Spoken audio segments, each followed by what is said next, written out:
Okay, are you ready to meet America's hottest new vampire? I love a vampire. You can't beat those vampires.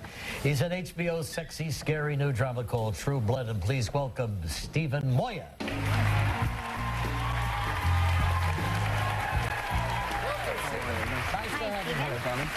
How are you? Sit down, I know, I didn't know. 2 or 1, you're a vampire. Well, what in do England they we do? do 2. Yeah, right. But I don't know about you guys. Yeah, I can do either. Well, should we do another one? Come on. Okay. There you go. Thank you. Wow. And then if we were in Latvia or the kind of, you know, Baltic countries, we'd do 3. 3, right, of course. If you want to do that. We could do that also. Regis, you want to get involved? There you go. There we go. Stephen helping himself. Of course, Us moving in there. South Jersey, we like to do 4. And the mouth's a little bit more open. Is this your first American talk show? It is. Is that right? Ah, Yes. Well, welcome to we America. feel privileged. Very privileged. So now, you're living in Los Angeles, but you're from London originally? Indeed, yeah. Yeah. Yeah. You've been acting for a long time over there? I've been working as an actor for 18 years. Yeah. Okay. And I did as much as I could to avoid ever having to do any publicity at all. And so, Right, but which is once you're why on this a is my hit first- show, you have to. Well, you have to do it, and you realise that as much as you don't want to, you have to do it. Because it's nerve-wracking. So what happened, Stephen? They came over there looking for the right character to play this vampire in True Blood. Yeah, I think they've been looking for quite a long while, and when I was in London and I got the call and I read the script and I was just amazed by it, and I heard it was Alan, of course. Alan Ball is the writer of our show, and when I turned up, it's a really brilliant pilot, one of the best pilots I've ever read, and so when I turned up, there was literally, it was like every member of Equity that there's ever been in England. It was like a sort of SAG AGM. Right. You know? Everybody wanted to be a part of it. And lots of my friends were there, and we don't do that thing where everybody kind of dresses up and makes themselves, you know, look like the character. Right, so there was nobody in big black capes or you know, Basil Rathbone hair. Yeah.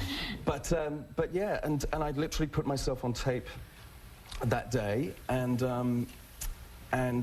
Alan saw it later that day, and I flew the next morning. Wow, that was quick, huh? Yeah. Have you learned a lot about vampires? It's a very interesting. Do you know the premise of this show? I mean, to me, it's so fascinating because they really are treated like so many minorities have been treated throughout history, right? I mean, they are the minority. Yes. Well, my character arrives in this little fictional town of Bontemps, and he's a pariah, and he's immediately treated as somebody who's well, I mean, he's a vampire, so there is history there. Right.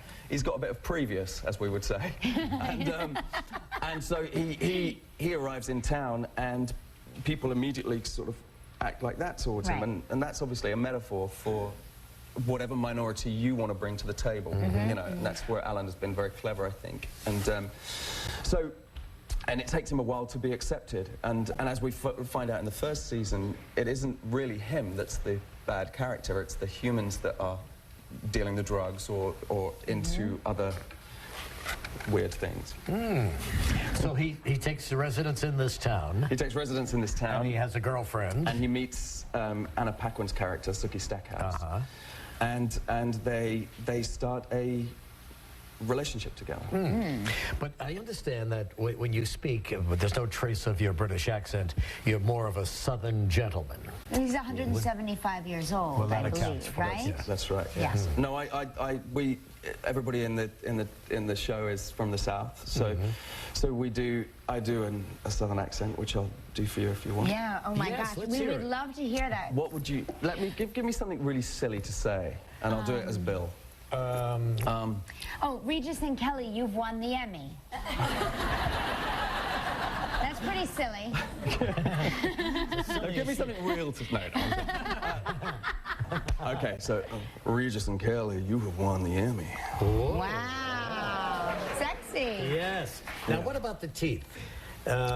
Is there a problem working with the teeth in your mouth? When we first got them, they're very sharp. The teeth. They're the same as you would wear in your mouth. You know, like a pair of you know, when you have crowns made or anything. It's the same stuff, and it's really sharp points. So when you first have them in, they dig into the bottom lip.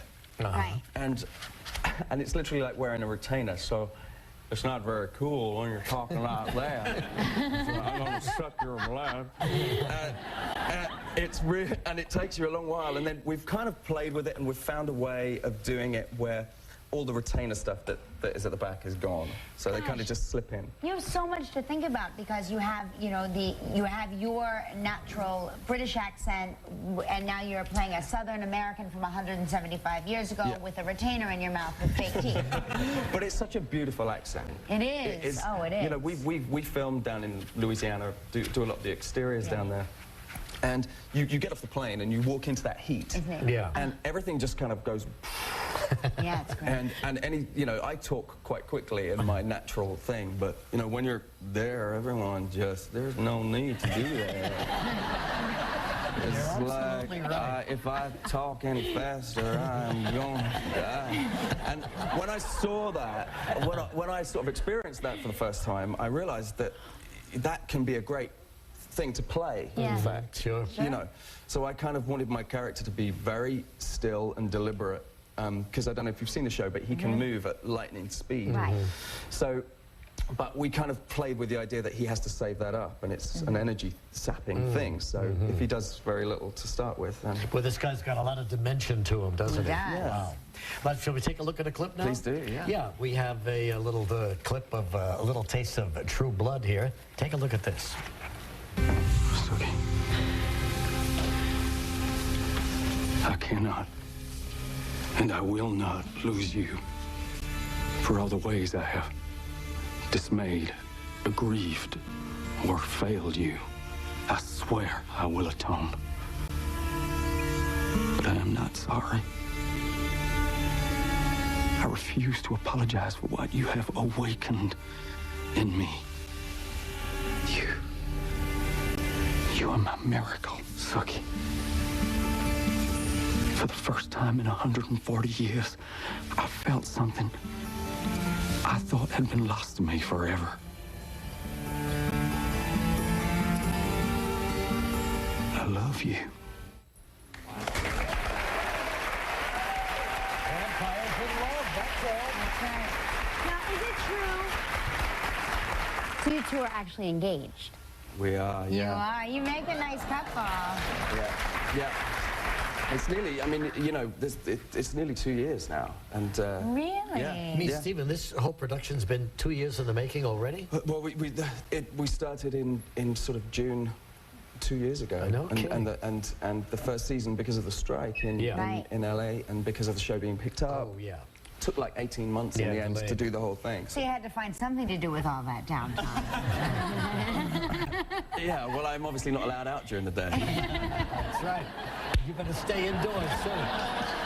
Stephen Moyer, True Blood on HBO. We'll be right back. Stephen, nice to have you here. Thank you very much.